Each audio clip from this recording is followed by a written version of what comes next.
video is going to take you through areas that we need to check for our belt sander. Some of these checks the teacher will do, but some of them that you will be expected to do when you're using the machine. First thing I'm going to do is check that the sanding belt is in decent condition. I can do this simply by checking that as I rotate this, that there's no rips. If there's any damage to the sanding belt, you should not use the sander. We also want to make sure that the sanding belt is getting kept clear. It will get clogged up over time, and we can clear this by using what we call a dresser stick. And this is simply used back and forth when the sander is on, and that will help clear all the little bits of particles of wood from the sanding belt. We also want to keep the guard down in as low as a position as we can.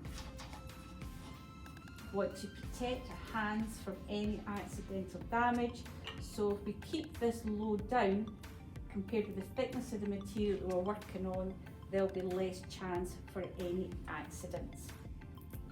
We can also set the angle of the table using this handle at the side, and there is a gauge at the side so that we can accurately set it to any particular angle.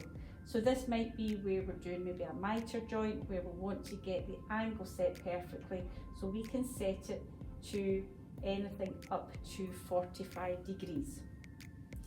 We have our on and our emergency off button, and you'll also see in the sander that we have a knee press so we can turn it off down at the bottom bar here. When we're working with the sander, we want to make sure that we are moving our work. We do not want to apply pressure in one area, because this is going to burn out the sanding belt in one place. Other areas that we need to consider is how all the dust and all the bits of sawdust get taken away. There is an extraction tube around the back that goes to our central area, but also there's filters in here that we need to keep an eye on and make sure they're getting kept clear. If when you use the sander, we see the red light coming on here, this tells us, this is a warning light to say that the filter is needing cleared down. We do this very easily, simply by rotating back and forth, and at the bottom of the sander there's a tray that we can remove, and then that can simply get emptied into the bin. When you finish using the sander, again, it's good practice to make sure it's getting left clear, so make sure that the table, if you have adjusted it, is set back to 0.